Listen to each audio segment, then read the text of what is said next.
Dito sa ating tinatawag na dedicatory prayer, papasalamat dahil siyempre lalo na sa ganitong klase ganitong panahon na maraming nangyayari, maraming kailangang pag-isipan, maraming problema hinaharap, ay kailangan talaga ay tayo manalangin at kumuha ng gabay sa turo ng Jesucristo at sa turo ng ating mga pastor. Ngunit ngayon ay sinabi sa akin sinabi sa akin yung papunta ko dito na tayo daw sabi ko sa dedicatory prayer, pero ang mga pastor ay hindi lamang sa pagdasal at sa pag-alalay sa ating mga kasamahan, sa ating mga kababayan, kung hindi rin ay kayo pala ay meron mga proyekto na ginagawa para sa poverty alleviation. Kaya sabi ko nangyayari dito ay hindi lang kayo, you are not only providing food for the soul, but you are also providing comfort to the body. Kaya sa palagay ko, yung function ninyo ay dapat ipagpatuloy. Dahil malaki naman, alam naman natin na marami sa ating mga kababayan ay kahit papano ay nangangailangan at hindi naabutan ng serbisyo ng pamahalaan at kailangan ng mga grupo na kagaya ng sa inyo ang magbigay din ng tulong. Hindi siguro sa inyo, yung iba diyan ay hindi magkakaroon ng livelihood, hindi magkakaroon ng makakain, hindi magkakaroon ng pagkakataon para ibuhay ang kanilang mga pamilya.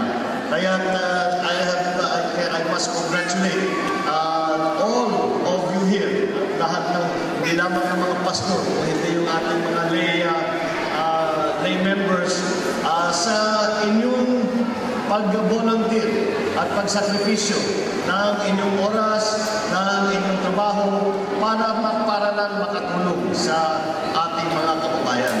Alam naman natin yung tinatawag na spirit of volunteerism na walang inaantay na kapalit, na hindi sinasabi gagawin lang namin ito kapag kami binayaran o kami tinulungan o wala sa grupo ninyo, wala tayong narinig na ginan.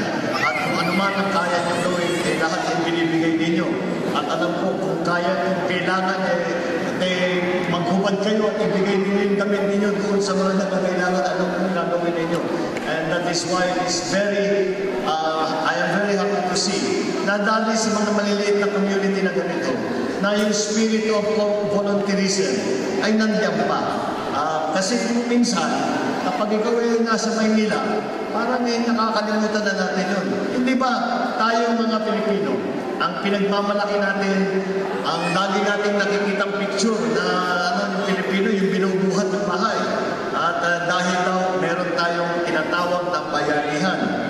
Kung minsan, siguro sa hirap din ng buhay, lalo na sa mga malalaking syudad, siguro sa hirap na lang ng buhay, hindi na naiisip ng mga iba na tumulong dahil marami silang masyadong problema at wala na silang oras na makapag-isip at na maibigay para tulungan ang kanilang mga kapwa. Kaya naman, mas mabuti naman dito sa inyo, sa Taoist, dito sa inyo, sa Bohol, ay talagang kitang-kita pa rin na yung bayanihan spirit na siyang isang katangian ng mga Pilipino ay magandang makita na nandiyan pa, hindi lamang sa picture, hindi lamang sa libro, kung hindi sa pang-araw-araw ninyo na mga buhay. You serve as an example to the rest of us.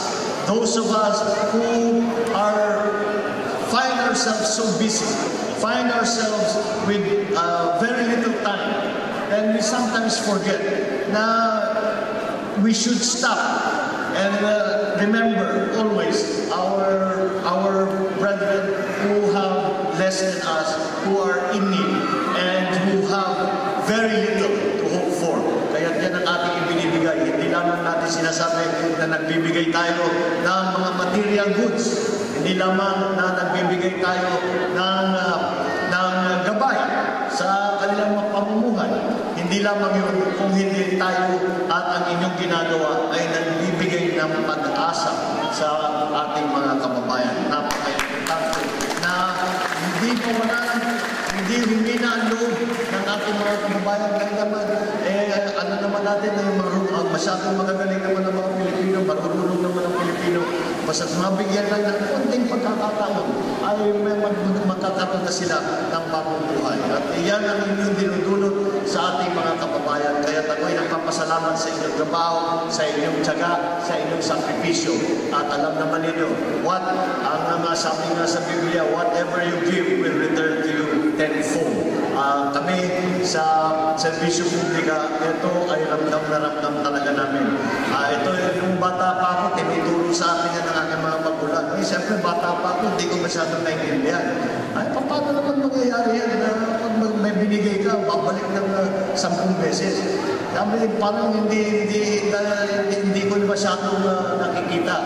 Pero habang tagal ng panahon, at kami naman sa pamilya Marcos, ay dati lang naman namin sinasabi, ang buhay namin ay para magserbisyo. At sa habang buhay na nasa serbisyo publiko, ay sa tagal ng ilang taon na ako na public servant, ay palagay ko marami ng beses at napatunayan na kaya na talagang totoo na kung tayo ay magbigay, ay ang biyaya ay bumabalik tenfold. Kaya yung ginagawa ninyo ay you are blessed with what you are doing. Your hands are blessed with with the work that you do, and you and your families will be blessed for the help that you give, sa tulong na ibinibigay ninyo, sa pag-iisip ninyo, to sympathize and to empathize, more than empathize, to live with the people that you feel are in need. Siguro kahit paano ang isang bansa kagaya ng Pilipinas na hindi naman masasabi na napakayaman, na kaya lahat ng problema ay kaya ng gobyerno lutasin.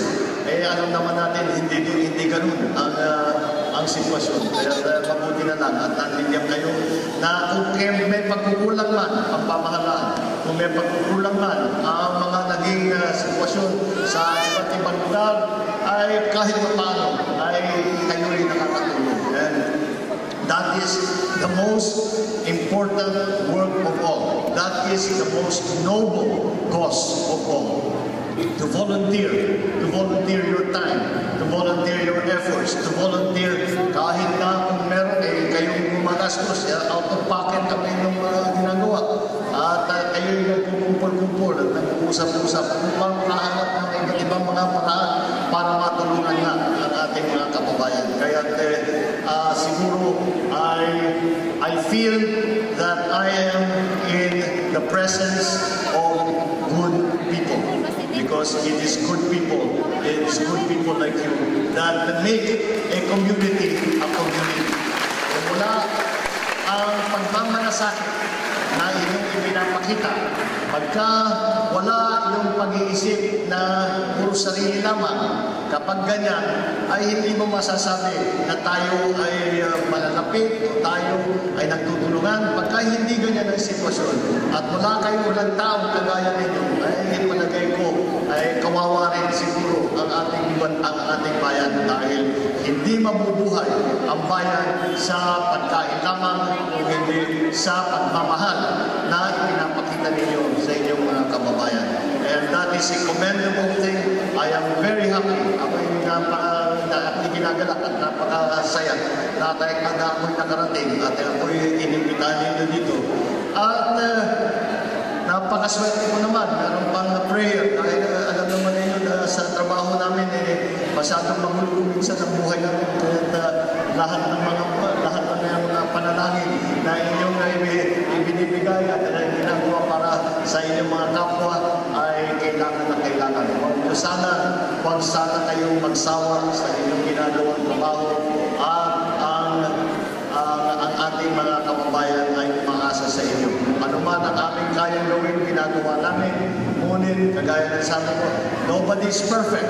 So, hindi naman perfect ang aming mga kung ano na ang mga mabuti na lang at nandiyan kayo.